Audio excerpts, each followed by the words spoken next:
Hello everyone, this is Radhika and welcome to my channel. So आज हम maths में trigonometry शुरू करने जा रहे हैं। तो चलिए हम शुरू करते हैं ट्रिग्नोमेट्री। सबसे पहले हमें पता होना चाहिए कि ट्रिग्नोमेट्री है क्या। अब जैसे कि हमारे पास ये कुतुब मीनार है, okay. So this is the Qutub Minar और यहाँ इस कुतुब मीनार को यहाँ पर बैठा हुआ एक आदमी देख रहा है, ओके।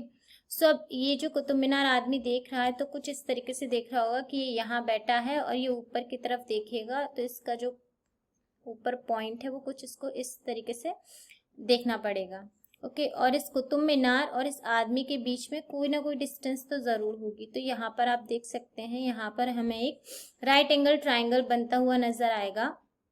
चूंकि ये यहाँ देख रहा है, इस तरीके से ऊपर देख रहा है, तो यहाँ पर कुछ एंगल भी बनेगा, ओके।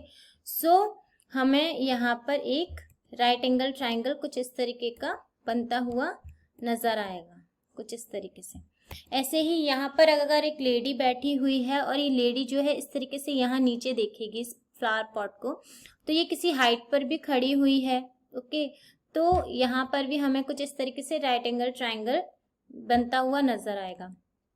बेसिकली ट्रिग्नोमेट्री जो होती है वो हमारे राइट एंगल ट्राइंगल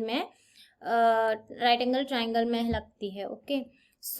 ट्रिग्नोमेट्री क्या है? ट्रिग्नोमेट्री जो है हाइट और डिस्टेंस को फाइंड करने की एक मैथमेटिकल टेक्निक है जिसको हम ट्रिग्नोमेट्री कहते हैं।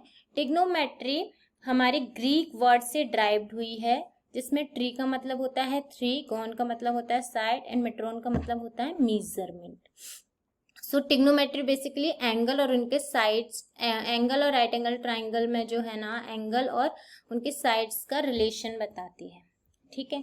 अब जैसे कि इसमें जो है यहाँ आदमी बैठा हुआ था और इस तरीके से ऊपर देख रहा था, तो ये एंगल बन रहा था, ओके, ठीक है। तो ये एंगल बन रहा था। अब ये जो एंगल बन रहा है, इसकी जो सामने वाली साइड होती है उसको हम बोलते हैं side opposite to angle A, क्योंकि ये एंगल ए के सामने बना है, ठीक है। ऐसे ही यहाँ पर जो नीचे साइड होती है इसको बोलते हैं side adjacent to angle A, और जो नीचे वाली साइड को हम बेस भी कहते हैं और इस वाली साइड को हम परपेंडिकुलर भी कहते हैं, ठीक है। And this is the longest side which is hypotenuse, ठीक है। ऐसे ही अगर ये जो एंगल है अब यहाँ बने सी पर, तो अब यहाँ पर हमारी साइड्स जो है बदल जाएंगी। जैसे कि ये एंगल इधर बन रहा है, तो ये वाली साइड जो होगी ना, ये वाली साइड हमारी वो हो जाएगी अपोजिट साइड, एंड ये हो जाएगी हमारी adjacent side, and this is the longest side obviously, okay. और longest side is hypotenuse, adjacent side is base and the opposite side is perpendicular. अब हमारे पास कुछ ट्रिग्नोमेट्रिक रेशियोज हैं, ठीक है, और इनको याद करने का हमारे पास एक कोड वर्ड भी है। वो कोड वर्ड है पंडित बद्री प्रसाद हर हर बोले एंड सोना चांदी तोले, ठीक है। इतना याद करना है।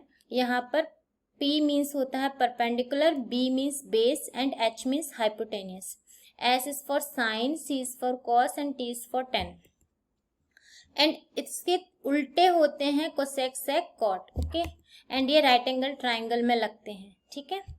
नाउ जैसे साइन थीटा क्या हो जाएगा? Perpendicular upon hypotenuse. ऐसे ही कॉस थीटा जो है वो हो जाएगा base upon hypotenuse. Tan theta जो है वो परपेंडिकुलर अपॉन बेस हो जाएगा, ओके। कोसेक थीटा हो जाएगा hypotenuse upon perpendicular, sec theta हो जाएगा hypotenuse upon base, and cot theta हो जाएगा हमारा बेस अपॉन परपेंडिकुलर, ओके। अगर अभी तक आपने मेरे चैनल को सब्सक्राइब नहीं किया है तो प्लीज सब्सक्राइब कीजिएगा, ओके। अब हम जा रहे हैं हमारे एक्सरसाइज नंबर 8.1 पर। हमारे पास एक क्वेश्चन है, in a triangle ABC right angle at B, ठीक है। तो ये कुछ इस तरीके का ट्राइंगल है ABC जो कि राइट एंगल B पर बना हुआ है। इसका जो AB है वो 24 सेंटीमीटर गिवन है, BC 7 सेंटीमीटर गिवन है। अब हमें निकालना है sine A cos A sine C cos C, okay. हमें यहाँ दो एंगल निकालने हैं, AB A जो कि साइन ए कॉस ए है, यहाँ C निकालना है क्योंकि यहाँ साइन C कॉस C है। हमें दो एंगल निकालने हैं, तो हम पहले A एंगल निकालते हैं। अब जैसे ये A एंगल है, इसको निकालने के लिए हमारे पास सबसे पहले हमें दो साइड तो गिवन है, तीसरी नहीं है गिवन, तो हम पाइथागोरस थ्योरम लगाएंगे। तो पाइथागोरस थ्योरम क्या हो जाएगी हमारे पास? AC AC square is equal to AB square plus BC square. तो अब हम इसमें क्या करेंगे, इसकी वैल्यूज पुट करेंगे। AC की जगह हमें निकालना है, AB की जगह 24 रख देंगे एंड BC की जगह 7 रख देंगे। तो अब हम 24 का स्क्वायर रखेंगे 576, 7 का स्क्वायर 49। जब हम इन दोनों को ऐड करेंगे तो हमारे पास 629 आएगा। और जब ये वाला स्क्वायर जो है यहाँ से हटेगा तो यहाँ रूट आ जाएगा। ओके, सो AC की वैल्यू आ जाएगी हमारे पास 25। ना अब हमें क्या निकालना है, साइन ए। हम सबको पता है साइन जो होता है वो परपेंडिकुलर अपॉन हाइपोटेनियस होता है। तो अब हमें इसका ए एंगल ये है, ए है, हमें साइन ए निकालना है, तो इसका परपेंडिकुलर हो जाएगा ये 7 एंड हाइपोटेनियस हमने निकाली 25। तो साइन ए की वैल्यू क्या हो जाएगी 7/25। ऐसे ही कॉस ए निकालेंगे तो कॉस ए, अब ए यही एंगल है। अब हम सबको पता है कॉस जो होता है बेस अपॉन हाइपोटेनियस होता है। तो हमारा बेस जो है वो हो जाएगा 24 एंड हाइपोटेनियस हमारी हो गई 25। ओके, ना अब हमें क्या निकालना है, साइन सी। साइन सी यानी कि अब हमारे पास ये एंगल निकालना है। ठीक है, इस एंगल के अकॉर्डिंग हमारा परपेंडिकुलर क्या हो जाएगा 24। This one AB is the perpendicular and hypotenuse हमारी वही रहेगी। तो साइन सी की वैल्यू क्या हो जाएगी 24/25। ऐसे ही कॉस सी, अब कॉस सी यानी ये है सी एंगल, तो हमारा जो बेस है वो क्या हो जाएगा ये वाला 7 एंड हाइपोटेनियस हमारी रहेगी 25। तो इसका आंसर हो जाएगा हमारा 7/25। Okay, now move on to the second question. So अब इस क्वेश्चन में हमें गिवन है कि 10p और cot r निकालना है और ये हमें फिगर कुछ बना करके इन्होंने दे दिया है। ओके, सो इस क्वेश्चन में हमें 10p cot r निकालना है और हमें इस फिगर में 2 साइड गिवन है, तो हमें तीसरी साइड निकालनी होगी। तो तीसरी साइड निकालने के लिए अगेन हम इसमें पाइथागोरस थ्योरम लगाएंगे। तो पाइथागोरस थ्योरम लगाएंगे तो क्या हो जाएगा, PR square is equal to PQ square plus QR square. अब हम क्या करेंगे, इसमें वैल्यूज पुट करेंगे। तो हमें PR की जगह 13 रखेंगे, PQ की जगह 12 एंड QR हमें निकालना पड़ेगा। फिर हम इनका स्क्वायर करेंगे, 13 का स्क्वायर 169 आ जाएगा एंड 12 का स्क्वायर 144। उसके बाद हम क्या करेंगे, 144 को इधर लेके जाएंगे, माइनस करेंगे तो 25 आ जाएगा एंड QR पर से स्क्वायर उतारेंगे तो 25 पर रूट आएगा, तो QR की वैल्यू 5 आ जाएगी। ओके, नाउ अब हम सबको पता है कि 10p की वैल्यू होती है परपेंडिकुलर अपॉन बेस। 10 की वैल्यू परपेंडिकुलर अपॉन बेस होती है। एंगल P है तो परपेंडिकुलर ये होगा QR। ठीक है, तो QR की वैल्यू हमने निकाली 5। ओके, और बेस हो जाएगा 12। तो 5/12 जो है वो 10p की वैल्यू आ जाएगी। ऐसे ही cot r, अब r एंगल है इसमें, ये वाला r एंगल है। ओके, हम सबको पता है cot जो होता है वो बेस अपॉन परपेंडिकुलर होता है। ओके, सो r एंगल ये है तो इसका बेस हो जाएगा ये QR। ओके, एंड परपेंडिकुलर हो जाएगा ये, तो यहाँ पर भी 5/12 इसका जो है आंसर आ जाएगा। ओके, नाउ हमें निकालना है 10p माइनस cot r। तो 10p की वैल्यू कितनी निकल के आई 5/12 माइनस cot r की वैल्यू भी 5/12 निकल के आई। ओके, नाउ अब हम 5/12 को 5/12 से माइनस कर देंगे तो हमारे पास आंसर आ जाएगा 0। सो इतने बड़े क्वेश्चन का आंसर 0 हो गया। बताओ,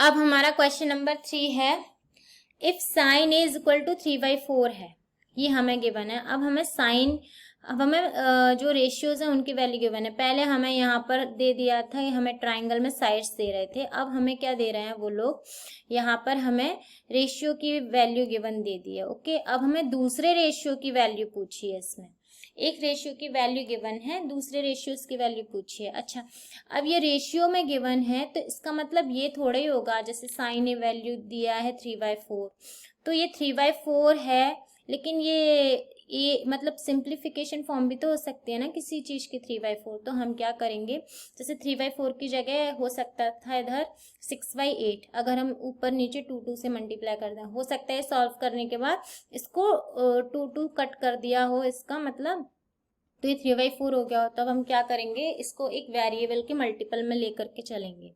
ओके, तो साइन ए को हम मानेंगे 3k और 4k। ओके, सो हम यहाँ पर AC की वैल्यू 4k मान लेंगे एंड BC की वैल्यू 3k। ओके, वैसे 3 होनी चाहिए थी लेकिन k का मल्टीपल हमने ले लिया है, तो इस तरीके से यहाँ पर हमने ये 4k और 3k हो गई। ओके अब हम क्या करेंगे, यहाँ पर पाइथागोरस थ्योरम लगाएंगे और ए बी की वैल्यू निकालेंगे। तो ए बी की वैल्यू निकालेंगे तो पाइथागोरस थ्योरम लगाना पड़ेगा। तो उसमें हमें 4k² is equal to ab² plus 3k² करेंगे। एंड अब हम इसको सॉल्व करेंगे तो इसको ए बी को इधर ले जाना होगा और 4k जो है इधर आएगा। ओके तो साइन भी बदल जाएंगे। ओके सो क्या होगा, 16k² हो जाएगा माइनस 9k² हो जाएगा ab²। ओके जब हम माइनस करेंगे तो यहाँ पर आ जाएगा 7k² और फिर जब ab से हम स्क्वायर हटाएंगे तो k तो रूट से बाहर आ जाएगा, लेकिन 7 किसी का अंडर मतलब स्क्वायर नहीं होता है, स्क्वायर रूट नहीं होता है, तो यहाँ पर क्या आ जाएगा, √7 आ जाएगा। ओके सो अब हमें निकालना है cos A। हमें पता है cos जो होता है A निकालना है तो ये A एंगल होगा। ओके तो cos की वैल्यू बेस अपॉन हाइपोटेनस होती है, तो इसका जो बेस होगा वो ए बी हो जाएगा, जो कि हमने निकाला k√7। ऐसे ही हाइपोटेनस हमारी 4k है तो 4k हो जाएगी। अब क्या होगा, k से k कट जाएगा, √7/4 इसका आंसर आ जाएगा। tan A निकालना है तो tan A हम सबको पता है परपेंडिकुलर अपॉन बेस होता है। A निकालना है तो A के सामने वाली साइड ये होगी, ये परपेंडिकुलर होगा, तो ये हो जाएगा 3k। ओके एंड यहाँ पर हो जाएगा k√7। सो k से k कट जाएगा, 3√7। यहाँ पर m गलत लिख गया है, ये m नहीं होना चाहिए था इधर, सो ये गलत है, इधर m नहीं आएगा, हमने k के मल्टीपल ही लिए थे। Okay now next question number 6।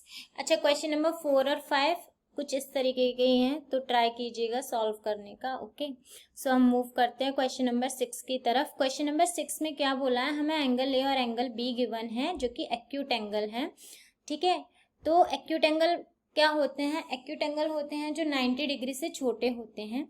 Obtuse angle 90 degree और 270 के बीच में होते हैं एंड एक्चुअली 90 से बड़े एंड 270 से छोटे होते हैं ऑब्ट्यूज एंगल। एंड 90 डिग्री का जो एंगल होता है उसको राइट एंगल बोलते हैं। सो इस ट्राइंगल में देखिए, ये जो ट्राइंगल है ना, इसमें एंगल ए अगर यहाँ पर आप चांदा रखोगे तो ये 90 डिग्री से छोटा दिखेगा, तो ये भी एक्यूट एंगल है। और ये जो एंगल बी अगर यहाँ चांदा रखेंगे तो ये भी 90 डिग्री से छोटा ही मिलेगा, तो ये भी एक्यूट एंगल है। So both are acute angle in this triangle. So now अब हमें बताना है कि cos is equal to cos b और ये शो करना है कि angle a is equal to angle b होगा। ओके तो हमें ये बताना है। तो हम इसके लिए हमें पता है कि cos की वैल्यू होती है बेस अपॉन हाइपोटेनस। तो cos a की वैल्यू क्या हो जाएगी, अब a एंगल ये है तो इसका बेस होगा AC और हाइपोटेनस तो AB ही रहेगी। ऐसे ही cos b की वैल्यू क्या हो जाएगी, अब b एंगल ये है तो इसका जो बेस होगा वो हो जाएगा BC और हाइपोटेनस हमारी AB रहेगी। ओके सो अब क्वेश्चन के अकॉर्डिंग क्या कह रहा है, cos A is equal to cos B है। ओके तो क्या होगा, अब इसमें हमने cos A की वैल्यू निकाली, AC अपॉन AB हमने रखा, cos B की वैल्यू निकाली BC अपॉन AB, वो भी हमने रख दी। तो क्या होगा, AB से AB कट जाएगा, बचेगा AC is equal to BC।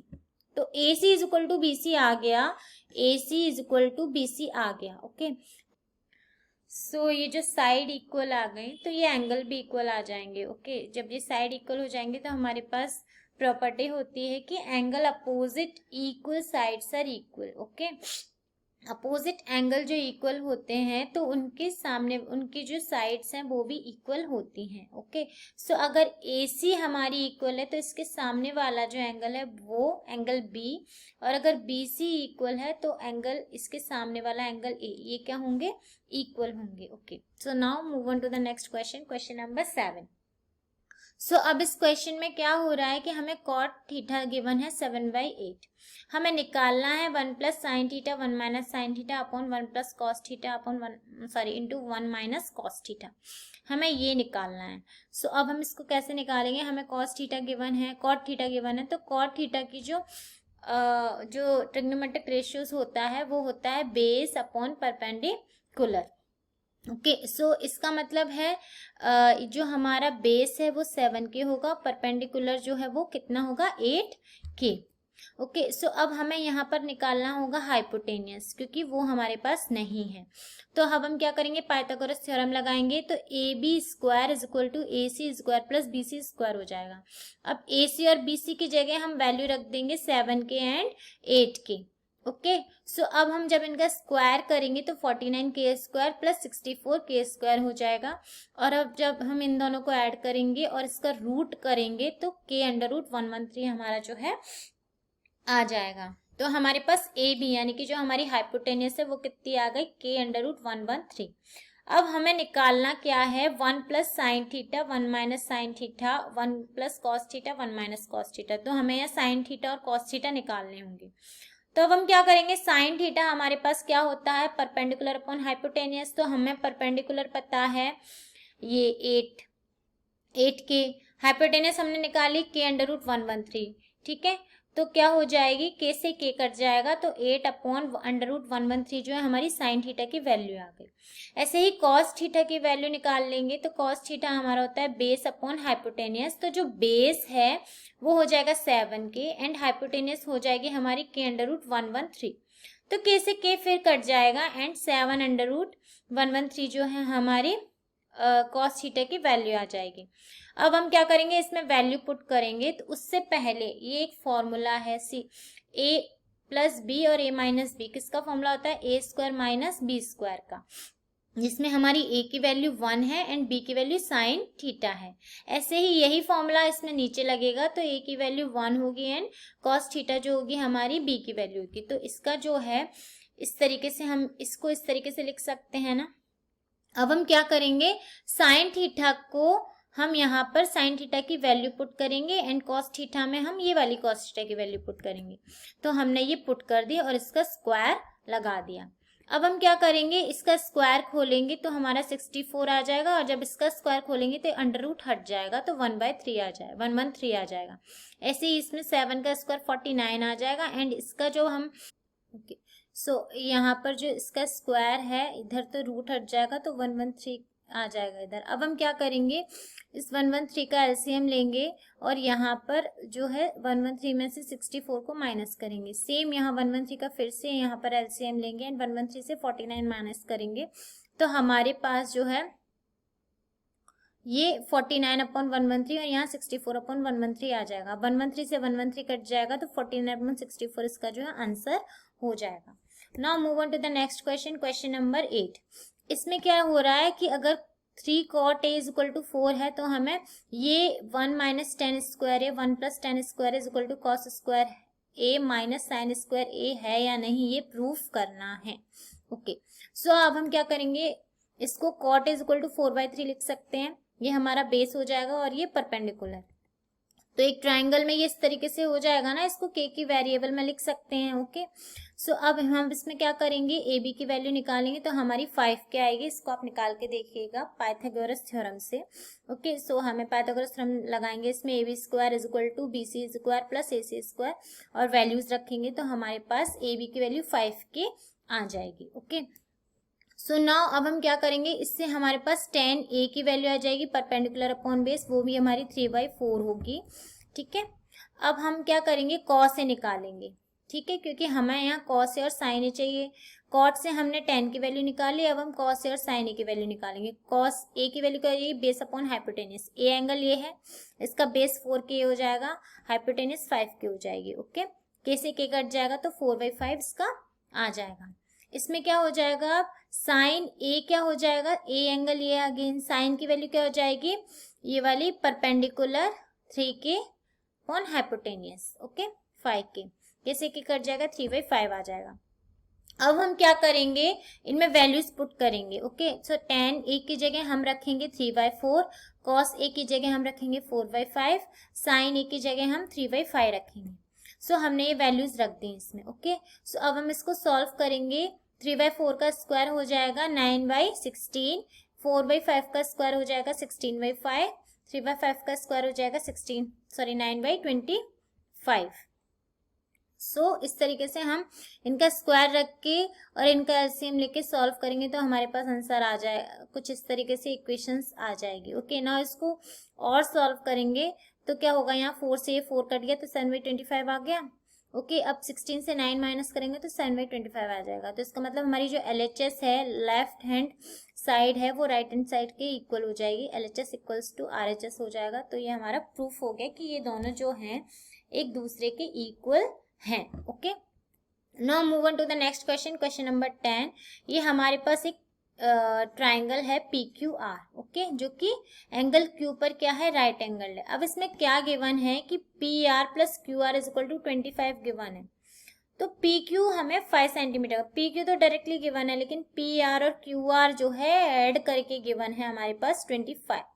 हमें साइन पी, कॉस पी और टेन पी की वैल्यू निकालनी है। तो हम क्या करेंगे, किसी एक साइड को x मान लेंगे और दूसरी साइड को हम क्या करेंगे, 25 माइनस एक्स हमारी दूसरी साइड हो जाएगी। तो हम क्या करेंगे ना, हमारे पास P R plus Q R 25 है, तो अब हम क्या करेंगे, इसको क्या बोलते हैं, x मान लेंगे। क्यू आर को हमने मान लिया x, तो हमारे पास पी आर क्या हो जाएगी, 25 माइनस एक्स, ओके। सो अब हम क्या करेंगे, इसमें पाइथागोरस थ्योरम लगाएंगे। तो पाइथागोरस थ्योरम हमारी ये होती है, इसमें हम क्या करेंगे, पी आर की जगह 25 माइनस एक्स का होल स्क्वायर, पी क्यू का 5 स्क्वायर एंड क्यू आर की जगह एक्स स्क्वायर रखेंगे। इसमें अब हम a माइनस बी का फॉर्मूला लगाएंगे, ठीक है। तो इसमें क्या होगा, a की जगह 25 और b की जगह x है, तो फॉर्मूला क्या होता है हमारा, A square plus B square minus 2ab। हम उसमें वैल्यूज पुट करेंगे। अब यहाँ पर एक्स स्क्वायर से एक्स स्क्वायर कट जाएगा और क्या होगा कि यहाँ पर इसको इस तरीके से लेकर जाएंगे, तो यहाँ 600 इज इक्वल टू 50x आ जाएगा, okay. 600 is equal to 50x आ जाएगा। तो अब यहाँ पर x की वैल्यू निकल करके आ जाएगी हमारे पास 12। तो x की वैल्यू 12 आ गई, तो यहाँ पर 25 माइनस एक्स यानी 25 माइनस 12 यानी कि पी आर की वैल्यू हमारे पास आ जाएगी 13, ओके। सो अब हम साइन p की वैल्यू निकाल लेंगे। साइन p हमारे पास परपेंडिकुलर अपॉन हाइपोटेनियस होगा, p एंगल ये है तो इसके सामने वाला परपेंडिकुलर ये हो जाएगा 12, हाइपोटेनियस 13, ओके। ऐसे ही cos p एंगल ये है तो इसके जो सामने वाली जो ये जो साइड है, ये साइड ये हो जाएगी adjacent side base and hypotenuse हमारी हो जाएगी 13। tan p क्या हो जाएगा, परपेंडिकुलर अपॉन बेस, तो परपेंडिकुलर हो जाएगा हमारा 12 एंड बेस हो जाएगी हमारी 5, okay. So now move on to the next question, question number 11। इसमें हमें क्या दिया है, कुछ स्टेटमेंट दिए हैं, उन स्टेटमेंट को हमें प्रूफ करना है, बताना है कि ट्रू है या फॉल्स है। सो हमारा पहला स्टेटमेंट है that value of 10 is always less than 1। वो हमसे ये पूछ रहा है कि 10a की वैल्यू जो है हमेशा ही 1 से छोटी होती है, वो बड़ी नहीं हो सकती 1 से। तो हमें ये बताना है कि ये सही है या गलत है, ओके। सो हम शुरू करते हैं। इसमें क्या है, सपोज ये हमारे पास राइट एंगल ट्राइंगल है, ठीक है। अब हमारे पास 10, ये हमें पता है 10 क्या होता है, परपेंडिकुलर अपॉन बेस, तो ये हो जाएगा इसका परपेंडिकुलर, ये हो जाएगा इसका बेस, ओके। सो सपोज अब हम मानते हैं कि BC जो है AB से बड़ा है, ठीक है, BC is greater than AB, okay. So अब AV की वैल्यू हम क्या मान लेंगे 10, BC की वैल्यू 15 मान ली, ओके। तो हमें यहाँ पर BC की वैल्यू बड़ी मानी ना, तो हमने यही सपोज किया था, हमने यही मान ली। तो अब हम क्या करेंगे, हमारे पास 10a की वैल्यू क्या हो जाएगी, BC यानी 15 अपॉन 10। तो 10a की वैल्यू कितनी निकल के आ गई, 1.5। तो 1.5 तो 1 से बड़ा होता है, तो इसका मतलब ये जो स्टेटमेंट है ये फॉल्स है, 10a की वैल्यू 1 से बड़ी हो सकती है, okay. Now question number second है, मतलब 11 में ही हमारा सेकंड स्टेटमेंट उसने दिया है, sec इज इक्वल टू 12/5 है for some value of angle a, ठीक है। तो हमें ये बताना है कि ट्रू है या फॉल्स है। इसमें हम क्या करेंगे, हमें पता है sec a क्या होता है हमारा, हाइपोटेनियस अपॉन बेस, ओके। सो हाइपोटेनियस जो है हमारी लार्जेस्ट साइड होती है, ओके, लार्जेस्ट साइड होती है, तो sec a जो है हमेशा 1 से बड़ा होगा, क्योंकि यहाँ पर ये बेस जो है छोटा होगा, ठीक है, बेस छोटा होगा, तो इसका मतलब हाइपोटेनियस बड़ा है, तो इसको इससे डिवाइड देंगे तो हमेशा इसकी वैल्यू 1 से बड़ी आएगी। तो sec a जो है हमेशा ही 1 से बड़ा होगा, तो इसका मतलब ये है कि ये जो है ट्रू है, क्योंकि देखो 12 को अगर 5 से डिवाइड देंगे तो ये 1 से बड़ा ही आ रहा है, तो इसका मतलब ये जो आंसर, इसका जो स्टेटमेंट है ये ट्रू होगा। नाउ क्वेश्चन नंबर 11 में थर्ड स्टेटमेंट हमसे पूछा है कि cos a is the abbreviation use for the quotient of angle a। So cos a जो है कोसेंट का एब्रिविएशन है, ये पूछा है, ये ट्रू है या फॉल्स है ये बताना है। तो इसमें क्या है, देखो कॉस ए का मतलब होता है कोसाइन, ठीक है, एंड कोसेंट का मतलब होता है कोसेक, तो दोनों ही अलग अलग चीजें हैं, तो इसका मतलब ये फॉल्स है। ओके, नाउ क्वेश्चन नंबर 11 में हमारा फोर्थ स्टेटमेंट है cot A is the product of cot and ए।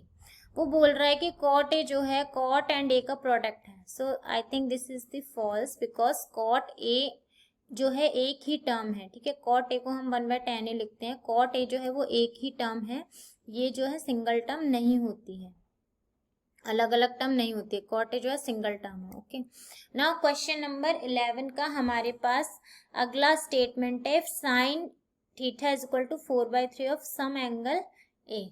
तो उसको बताना है कि ये ट्रू है या फॉल्स है, कि साइन थीटा की वैल्यू जो 4/3 हो सकती है या नहीं, ये हमें बताना है। तो साइन थीटा हमारा होता है परपेंडिकुलर अपॉन हाइपोटेनियस, तो हाइपोटेनियस जो हमारी लार्जेस्ट साइड होती है और हाइपोटेनियस इसमें कहाँ आ रहा है, नीचे, तो अगर ये नीचे आ रहा है तो ये जो है हमेशा ही क्या बोलते हैं, न्यूमरेटर जो है हमेशा ही जो है छोटा रहेगा डिनोमिनेटर से, क्योंकि हाइपोटेनियस हमारी बड़ी साइड है, तो ये जो है फॉल्स हो जाएगा, क्योंकि यहाँ पर 3 जो है वो छोटा है और ये 4 बड़ा है जो कि परपेंडिकुलर है, जबकि यहाँ हाइपोटेनियस बड़ी होनी चाहिए थी, तो this is false. Okay, answer is false. Now question, okay, so I have finished this exercise. So हम नेक्स्ट वीडियो में 8.2 और 8.3 भी करेंगे। सो अगर आपको वीडियो अच्छा लगा हो तो प्लीज़ मेरे चैनल को लाइक, शेयर एंड सब्सक्राइब कीजिएगा to get more videos like this. तब तक के लिए tata bye bye, take care.